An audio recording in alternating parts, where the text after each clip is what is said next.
কেডা?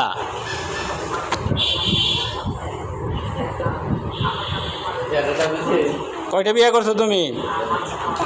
একটা বিয়ে করছো? তোমার বউয়ের নাম কি? না।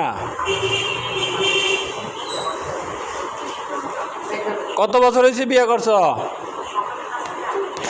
হ্যাঁ, কত বড় হইতে হইতে বিয়ে করছো? মাশাআল্লাহ। বউরে কি কি কিনে দিছ? মার্কেট করেছ? কি কি জামা কিনে দিছ? হ্যাঁ, জুতাও কিনে দিছ?